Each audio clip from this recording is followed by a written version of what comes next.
আমি আবার কি করলাম? তুমি চুপ করো। হাঁটো। আহা গো, কচি হাঁটুতে স্ট্রোক হলে কেউ কি আর বাঁচে?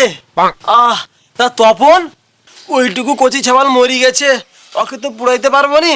এক কাজ করো, ওকে পুঁতি দাও। হ্যাঁ না বলো হ্যাঁ। ওকে পুড়াইলে কার নষ্ট?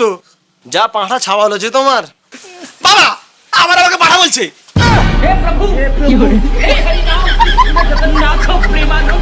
ও মাগো, এই ঘাটের মোয়া তো উঠে পারছে। এই যাও যাও, টাকা নিলাও, টাকা নিলাও। কি আনন্দ, কি আনন্দ! জয় গোবিন্দ, মোড়ার জায়গায় উঠেছে। জয় গোবিন্দ। ছেলে জেগে গেছে।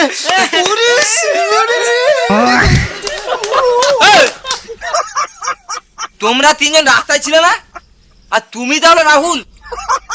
কে? আমি? না না না না না, আমি আমি আমি তো রাহুলই না। আমি রাহুল না। কি পাঁঠা ছেলে রে, বসে বসে কেমন মিথ্যে কথা বলছে দেখো। এই, সবাই চুপ করো, আমাকে আমার টাকা দাও। রাহুল পালা, আমি এদেরকে আটকাইছি। আমার টাকা, আমার টাকা, আমার টাকা, আমার টাকা। তুমি যাও, তুমি কাউকে ধরো, আমি আগে ধরেছি শালাকে।